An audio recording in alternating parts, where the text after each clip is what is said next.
a nuclear weapon. If we did all this that I'm talking about your data centers, isn't that important? When they start blowing away communities one by one, we cannot let them ever even think about having a nuclear weapon, and that's exactly what's happening. They'll never have a nuclear weapon. Welcome back to Benjo TV, where we cut through the political spin and focus on the facts. General Jack Keane delivered a blunt assessment that challenges years of U.S. policy toward Iran. His central argument is simple: after decades of negotiations, has anything really changed? According to General Keane, the answer is no. He argues that for 47 years the Iranian regime has remained committed to the same ideology despite repeated diplomatic efforts.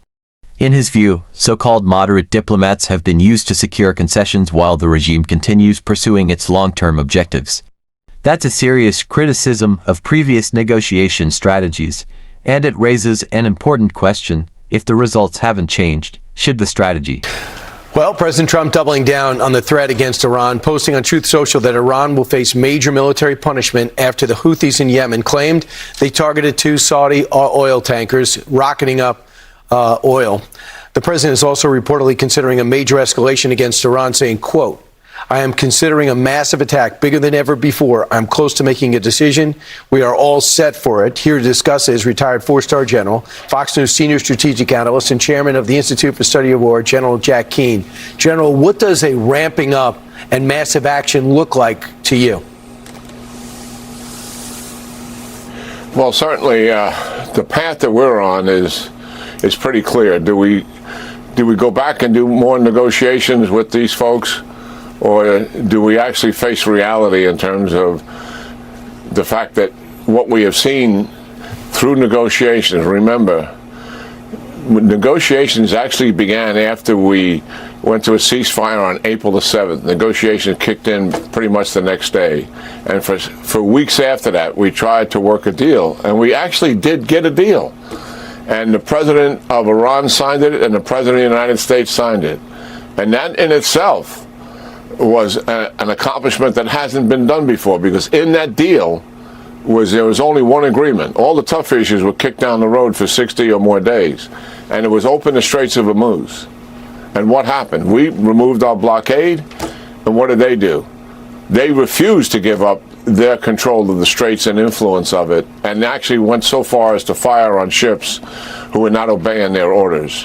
What they expected out of that was negotiation team to come back and huddle again to work out future compromises, etc. But what did they get? They miscalculated once again. President Trump was not going to stand for that. It was a violation of the deal that he signed.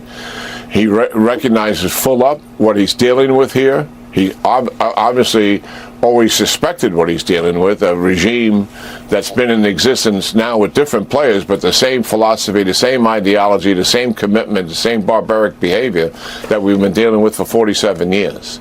And he went back to combat operations to certainly open the straits forcibly, given the fact that they were not going to willingly cooperate. So here's the choice in front of us. As we speak right now, the Iranians are talking about negotiating again. And so that choice is available to us. We can go back and negotiate and kick the can down the road and see if we can get a better deal. But I think where the president is, he sees them for what they really are. Look, this regime hasn't changed, truth be known, in 47 years. The same ideology, different people. And they've always used diplomats, Brian, as so-called moderates, reasonable, trying to get concessions out of the United States and our allies, appearing to meet the objectives that we're trying to achieve despite the hardliners that they have to deal with. That has always been a false narrative. There is only one regime now, and for the previous regime leaders as well. They always used so-called moderate, reasonable negotiators. That's the reality of what we're dealing with here today. So the choice going forward is, do we fix this regime and shut down their behavior once and for all, go back to major combat operations? That is a much better choice. If we continue with negotiations, they've already demonstrated, even if we get a deal, they will not comply with it. What would that mean? That would mean strategic failure. people are not going to remember 5 years from now that we had to pay higher gas prices. And I'm not minimizing the impact that has on families and working class families who are meeting pay bills every month. Certainly it has an impact on them. But what they will remember is a regime that has recovered, that has rebuilt itself, that is a predator in the region again, and yes, killing Americans and our allies and partners and the Israelis once again. They will remember that. And that is something we can avoid right now. And I'm absolutely convinced the president is not going to go down that path.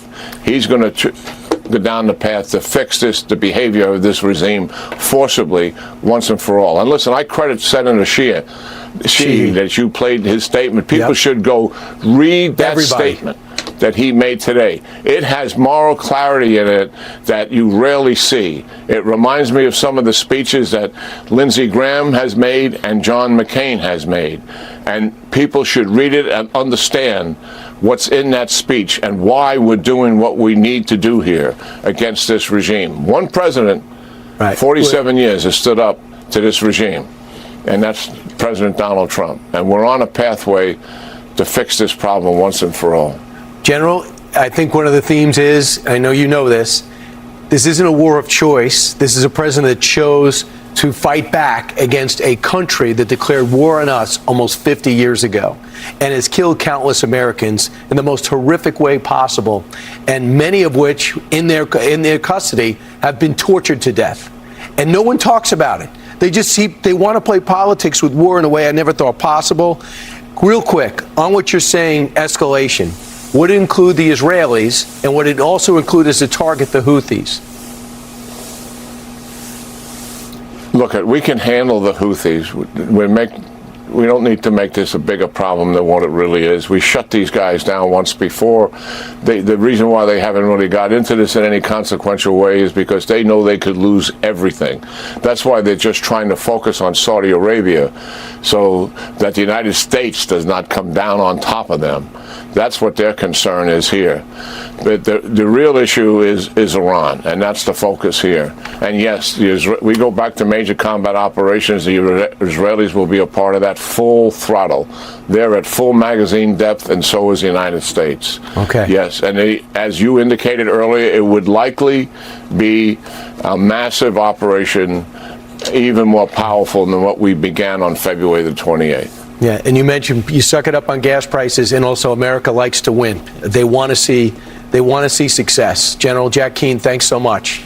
And if you want to keep up with everything, the Institute of Study of War is all of it. Always great, General. Thank you. General Keane says the time for relying on negotiations has passed. Instead, he argues that the focus should shift toward decisive military action to neutralize the threat and secure the Strait of Hormuz. The discussion also turned to the Houthis in Yemen. While acknowledging their role in regional instability, General Keane argued that they are not the primary issue. In his assessment, Iran remains the central challenge because of its influence across the region. He also indicated that any major military operation would involve coordination with Israel, reflecting the close security relationship between the two allies. Now here's where the debate becomes especially significant. Critics often point to the possibility of rising gas prices and broader economic consequences if tensions escalate. General Keane didn't dismiss those concerns. Instead, he argued that while higher fuel costs would affect families, the larger strategic priority is preventing Iran from rebuilding its capabilities and continuing actions that threaten U.S. interests and its allies. Whether you agree with General Keane or not, his comments represent a clear break from arguments that diplomacy alone can solve the problem.